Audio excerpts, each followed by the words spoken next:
him. And so I'm proud today to introduce to you Stephen Horsford. Thank you. Well, look, good morning. I went into Ways and Means Committee yesterday planning to ask the U.S. Trade Representative about the Trump tariff taxes and their impact on the hardworking people in Nevada and our tourism economy that's being impacted by this administration's policies, not only on trade and tariffs, but also lack of visas for international travelers. Much to all of our surprise, we watched as the trade rep learned in real time that the president had just pulled the rug out from under him.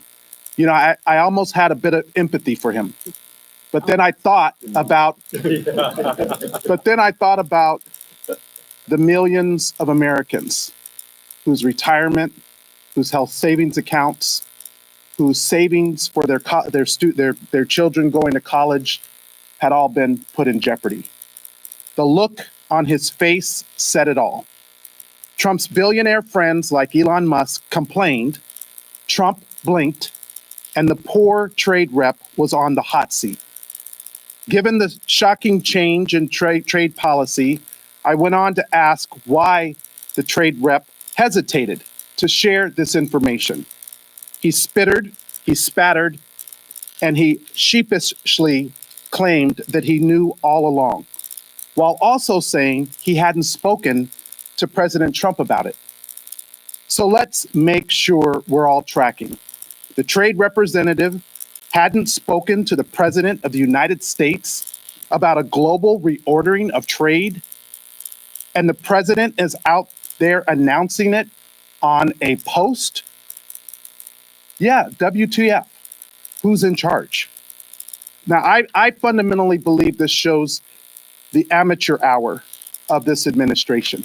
And that is why I commend Ranking Member Sanchez under the leadership of Chairman Neal for bringing this necessary legislation, and all of my colleagues, because the president chose to take actions that he didn't even have the authority to take from the beginning. He put our economy in disarray and near collapse. We have small businesses and American families who are concerned about their well-beings, people's retirements, their health savings accounts, 529 accounts went down in value because of the illegal actions of this administration.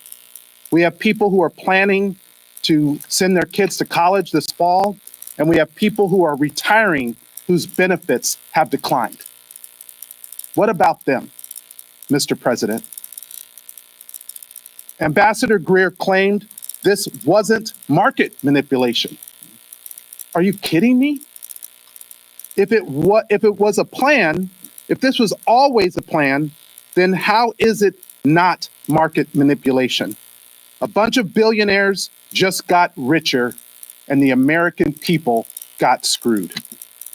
Meanwhile, the speaker is rushing today to put a budget reconciliation to a vote that would cause the biggest tax cut for billionaires and big corporations on the backs of the American people. That's what's up. That is the effect of these compounding decisions by this administration. So I'm proud to join with Representative Terry Sewell, the ranking member of Oversight, to lead a letter to hold this grifter administration accountable. I want to know who knew what about this policy change, and I want to know when they knew it. My constituents in Nevada and every single American deserves to understand the planning that went into this decision. This is not a game. This is real life.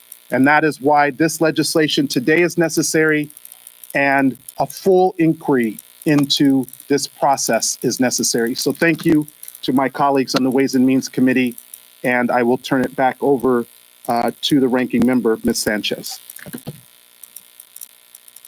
We have